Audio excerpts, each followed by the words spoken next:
청취자 여러분, 안녕하세요. 오늘은 그 50세 이후의 운동법, 이걸 좀 제대로 파헤쳐보려고 합니다. 네, 안녕하세요. 여러 건강 전문가분들, 의사분들이 유튜브 같은 데서 공유한 정보들을 저희가 좀 꼼꼼히 살펴봤는데요. 네. 이 시기에 어떤 운동은 좀 조심해야 하고 또 어떤 게 건강 유지에 진짜 좋을지 핵심만 쏙쏙 뽑아드릴게요.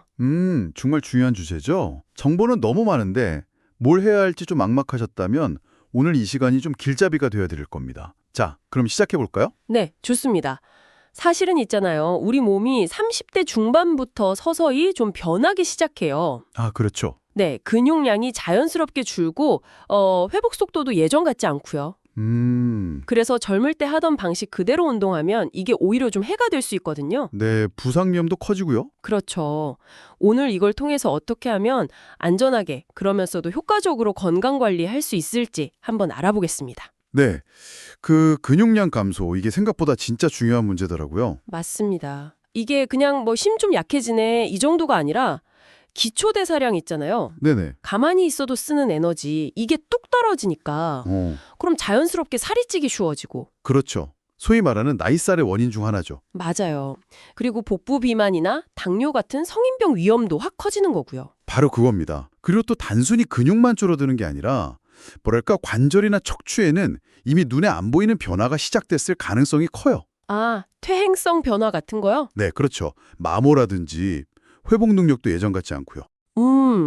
이런 상태에서 막 젊을 때처럼 격하게 운동하거나 준비 없이 갑자기 뭘 하면 큰 부상으로 이어지기 쉽고 회복하는데도 훨씬 오래 걸립니다. 그래서 그런지 아유 다른 건 몰라도 걷기라도 꾸준히 해야지 하시는 분들 정말 많잖아요. 네, 가장 많이들 하시는 운동이죠. 근데 영상들 보니까 전문가분들이 걷기만으로는 부족하다. 이렇게 꽤 강하게 말씀하시더라고요. 전 이게 좀 의외였어요. 아, 네.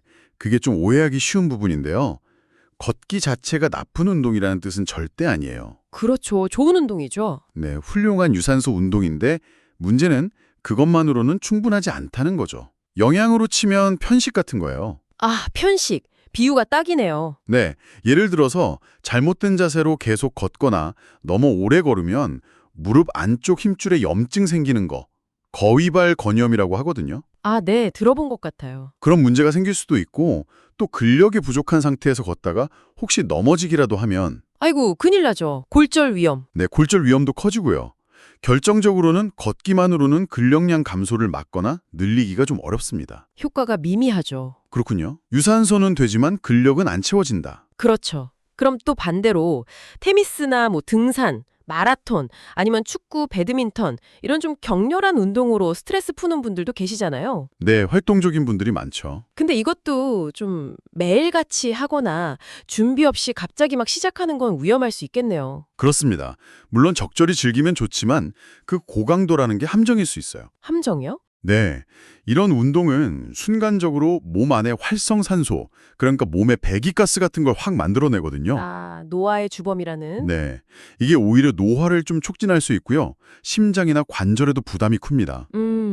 특히 이제 영상들 보면 나오는데 혈압 높은 분이 머리 아래로 가는 거꾸리 같은 거 하거나 네네. 뇌동맥류, 그러니까 혈관에 혹 같은 게 있는 분이 막 무거운 거 번쩍 들고 이러는 건 정말 위험하다고 경고해요. 아, 진짜 조심해야겠네요. 네, 그래서 운동 사이에 충분히 쉬어주는 거, 회복 시간을 갖는 게 중요하고요.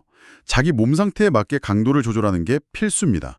결국에는 유산소 운동이랑 근력 운동, 이 두 가지를 좀 균형 있게 가져가는 게 핵심이다. 이런 말씀이시네요. 정확합니다. 마치 우리가 밥 먹을 때 탄수화물, 단백질, 지방 골고루 먹어야 하듯이요. 네. 50대 이후 운동의 정석은 유산소와 근력 운동의 조화예요. 유산소로 심장 폐기능 관리하고 근력 운동으로는 근육량 지키고 신진대사도 올리고 관절 보호하고 또 넘어지는 거 예방하고. 아, 낙상 예방 이것도 진짜 중요하죠. 그렇죠. 손흥민 선수 얘기도 나오던데 축구 경기 외에도 엄청난 근력 운동을 한다고 하잖아요. 네, 맞아요. 그러니까 내가 좋아하는 운동, 뭐 테니스든 등산이든 그건 그것대로 즐기되 내 몸을 관리하기 위한 근력 운동은 따로 꼭 챙겨야 한다는 겁니다. 근데 또 이런 건 있잖아요. 남들이 다 좋다고 해도 나한테는 안 맞는 운동. 아, 그럼요. 그게 되게 중요하죠. 네. 예를 들어 무릎 안 좋은데 막 등산 가시고 허리 디스크 있었는데 윗몸 일으키기 하시고 이러면 안 되는 거잖아요. 그렇죠. 정말 나에게 맞는 운동을 찾아야 합니다. 영상들에서도 다들 강조하는 부분이에요. 네. 무릎 관절염 심하면 등산이나 계단 오르내리기는 피하는 게 좋고요. 허리 디스크 경험 있으면 허리 막 구부리거나 누워서 다리 드는 그런 복근 운동은 절대 금물입니다. 복근 운동도 조심해야 하는군요. 네, 허리에 무리가 갈 수 있거든요. 또 당뇨 있는 분들은 공복에 운동하다가 저혈당 쇼크 올 수 있으니 꼭 주의해야 하고요. 그러니까 일단 내 건강 상태부터 정확히 아는 게 먼저네요. 맞습니다. 필요하면 전문가랑 상담해서 계획을 세우는 게 가장 현명하죠. 그럼 집에서 뭐 특별한 기구나 장소 없어도 할 수 있는 그런 안전하고 효과적인 근력 운동은 없을까요? 왜 없겠어요? 아주 좋은 운동 많습니다. 오, 어떤 게 있을까요? 예를 들면 그냥 의자에 앉아서 한쪽 다리를 쭉 펴고 한 5초, 10초 버티는 거. 이거 허벅지 앞쪽 근육, 대퇴사두근 강화에 아주 좋아요. 아, 앉아서요? 쉽네요. 네. 그리고 벽에 등을 딱 대고 바르게 서는 연습. 이것만으로도 자세 교정에 도움이 되고요.